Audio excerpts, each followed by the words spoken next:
నమస్తే, welcome to our channel. నేను పద్మిని. ప్రస్తుతంతో పాటు ప్రముఖ ఆధ్యాత్మికవేత్త, అస్ట్రోన్యూమరాలజిస్ట్, ఎనర్జీ వాస్తు స్పెషలిస్ట్, శ్రీ విద్యోపాసకురాలు శ్రీమతి జయప్రద గారు మనతో పాటు ఉన్నారు. మాట్లాడదాం. నమస్కారం అండి. నమస్తే అమ్మ. శ్రీమాత్రే నమః.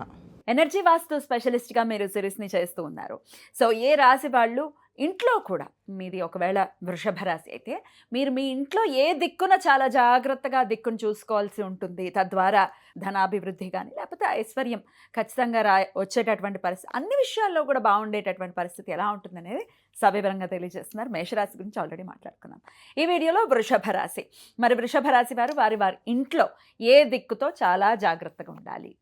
వృషభ రాశి వాళ్ళు ఏ దిక్కుతో శుభ్రంగా ఉండాలి, ఎలా ఉండాలి అంటే నార్త్, అంటే ఉత్తర దిక్కు వాళ్ళు చాలా శుభ్రంగా శుచిగా చూసుకోవాలి. అంటే ఏంటంటే ఉత్తర దిక్కు ఉన్న వాల్కి ఏవి కూడా బరువైన సోఫాలు కానీ టీవీ వాల్నట్స్ కానీ ఏవి పెట్టకూడదు. ఏవైతే మనం పెడుతున్నామో దాని నుంచి ధనం మనం ఆపినట్టే లెక్క. చాలామంది వృషభ రాశి వాళ్ళకి ఆలస్యంగా సెటిల్ అవుతుంది కెరియర్ కానీ, లేకపోతే ఏదైనా వాళ్ళ జాబ్లో కానీ, వివాహం కానీ, ఏది చూసినా కొంచెం ఆలస్యం వచ్చి జరుగుతుంది, లేదా కొంతమంది ఫాస్ట్గా అవుతుంది. దీనికి కారకత్వం ఏంటంటే ఉత్తర భాగం ఏదైతే శుభ్రంగా ఉంటుందో ఆటోమేటిక్గా వాళ్ళు ఫాస్ట్గా పనులు అవుతాయి.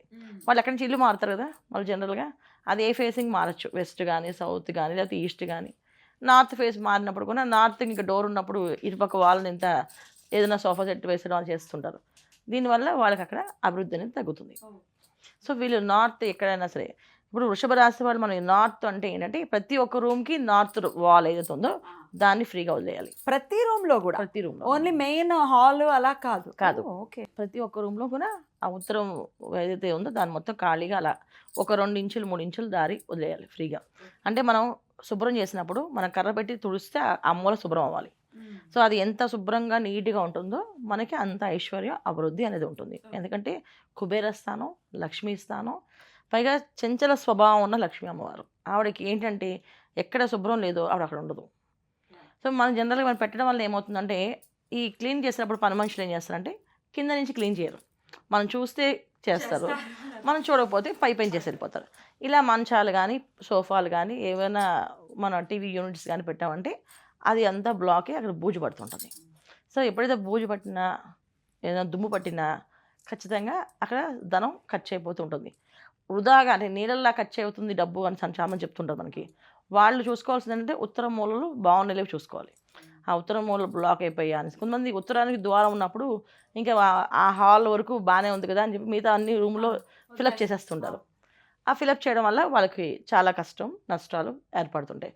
ఉద్యోగంలో ఇబ్బందులు, వ్యాపారంలో అభివృద్ధి తగ్గిపోవడము, ఇవన్నీ కూడా దానివల్లే జరుగుతుంటాయి. సో వీళ్ళు దీన్ని శుభ్రంగా ఉంచుకోవడం ఒకటి. రెండోది, ఉతికిన బట్టలు ఎప్పుడు కూడా వేసుకోవాలి. వీళ్ళు బయటికి వెళ్ళేటప్పుడు కానీ, ఇంట్లో కానీ ఇస్త్రీ చేసిన బట్టలు, యజమాని కానీ యజమానురాలు కానీ ఉతికి ఇస్త్రీ చేసిన బట్టలు వేసుకోవాలి. నలిపోయిన బట్టలు కానీ ఒకసారి వేసుకున్నామండి మళ్ళీ వేసుకోవడం కానీ చేయకూడదు. ఈ జీన్స్, అబ్బా ఈ దిక్కుమాలిన జీన్సులు ఒకసారి కాదు, మినిమం ఒక 20-30 సార్లు వేసుకుంటారు. అడిలిపారు నిజంగా. మాసిపోద్ది, అది అవసరం లేదు అని అంటారు. ఘోరం, అది చాలా ఘోరంగా. ఎందుకంటే మనం వేసుకున్న బట్టల్లో పర్స్ పెడతాం కదా, ఏదైతే పర్స్ పెడతామో, ఫోన్ పెడతామో. ఇప్పుడు పర్సులు అంటే ఒకప్పుడు, ఇప్పుడు ఫోన్లోనే డబ్బులు ఉంటాయి కదా, ఆ ఫోన్ ఆ బట్టలకు తగలనికూడదు, డబ్బు రాదు, బ్లాక్ అయిపోతుంది డబ్బు. అందుకని ఉతికిన బట్టలు వేసుకోవాలి. ముఖ్యంగా వృషభ రాశి వాళ్ళు అంటే శుక్రుడు అధిపతి. శుక్రుడు అంటేనే సుఖము, సౌఖ్యము, సంతోషము, ఆనందము. ఇంకా ఏది తీసుకున్నా సరే అది ఒక ప్రేమతత్వంతో ఉంటుందండి. ఆ ప్రేమతత్వం మనం తట్టుకోవాలి అంటే మనం అలా ఉండగలగాలి. నీట్గా ఉండాలి, ఖచ్చితంగా చాలా నీట్గా. ఎంత నీట్గా, మాట సౌమ్యం ఉండాలి, మనిషి శుభ్రతగా ఉండాలి, తర్వాత ఇల్లు శుభ్రంగా ఉండాలి. అప్పుడే ఆ శుక్రుడు ఒక అనుగ్రహం మనకు కలుగుతుంది. ఆయన ఇచ్చిన ధనం ఎవరు ఇవ్వలేరు, ఆయన ఇచ్చిన సంతోషం ఎవరు ఇవ్వలేరు, ఆయన ఇచ్చిన సుఖం ఎవరు ఇవ్వలేరు.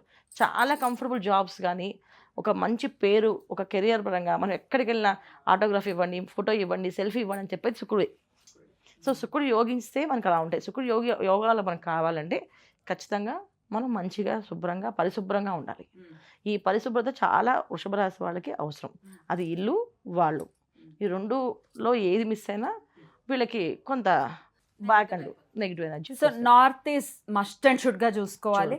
నార్త్ లో జాగ్రత్తగా ఉండాలి, నార్త్ లో బరువు అనేది ఉండద్దు అని అంటున్నారు కదా. వాల్స్కి కూడా ఏవైనా పోస్టర్స్ అవి పెట్టుకుంటాం, లేకపోతే దేవుడు బొమ్మలు పెట్టుకుంటాం, లేకపోతే ఫోటోలు పెట్టుకుంటాం, ఏమైనా పెట్టుకోవచ్చా అండి? అవి కూడా పెట్టుకోకూడదు నాట్ పెట్టుకోవచ్చు. మ్మ్. నార్త్కి ఒకవేళ పెట్టుకుంటే మ్మ్. మనకి వాటర్ ఫాల్స్ పెట్టుకోవచ్చు. వాటర్ ఫాల్స్లో మళ్ళీ కొండలు ఉండి వాటర్ ఫాల్స్ పడకూడదు, ఓన్లీ వాటర్ ఫాల్స్ కనిపించాలి. చాలా మంది కొండలు కనిపిస్తూ దాని మీద కొండ మేంచి వాటర్ పడుతున్నట్టు కనిపిస్తుంది. అలాగే కొండ అంటే అది బరువు కింద లెక్క, మన వాళ్ళకి మనం బరువు వేసినట్టు లెక్క. సో పోస్టర్లో కొంచెం చాలా మంది తెలియదు. నేను అందుకే ఎనర్జీ చెక్ చేస్తాను. ఈ పోస్టర్స్ చూపిస్తాను మీకు, దీంట్లో నెగిటివ్ ఎనర్జీ చూపిస్తాను మీకు అంటారు. అది ఎలా మేడం అంటారు, దీంట్లో పాజిటివ్ ఎనర్జీ చూపిస్తాను. వాళ్ళు చేసే గ్రాఫ్ డిజైన్లో ఎక్కడైనా సరే వెయిట్ ఉన్నది పడిందంటే అది నెగిటివ్ వస్తుంది. సో ఆ ప్లేస్ నుంచి కాకుండా వేరే ప్లేస్ పెడితే అది పాజిటివ్ అవుతుంది. సో అందుకని వాల్కి ఎప్పుడు వాటర్ ఫాల్స్ వచ్చేటట్టుగా వాటర్ కనిపించేటట్టు ఉండాలి, వాటర్ ఫాల్స్ వచ్చేటట్టు ఉండాలి తప్ప కొండ కనబడకూడదు. ఇలాంటి పోస్టర్స్ పెట్టుకోవచ్చు. సో ధనం నిలబడే అవకాశం ఉంటుంది, బాగుంటుంది కొన. అద్భుతం అండి, అద్భుతం. చాలా చక్కగా తెలియజేస్తున్నారు. డెఫినెట్గా ఇది చాలా బాగా యూజ్ అవుతుంది. మాకు తెలియట్లేదండి ఏం చేయాలో, మరి మాది ఇదే, కానీ ఏమి చేస్తున్నా కూడా ఎక్కడో ఏదో లోపం జరుగుతుంది అనుకునే వాళ్ళకి మీరు చెప్పేది డెఫినెట్గా బాగా ఉపయోగపడుతుంది. అందుకు ప్రేక్షకుల తరపున కృతజ్ఞతల్ని తెలియజేస్తూ, ఇక నెక్స్ట్ వీడియోలో మిథున రాశి గురించి తెలుసుకుందాం. వాళ్ళు మరి ఏ దిక్కులో జాగ్రత్తగా ఉండాలో కూడా తెలుసుకుందాం. థ్యాంక్ యూ మేడం, నమస్తే. నమస్తే అమ్మ, శ్రీమాత్రే నమః.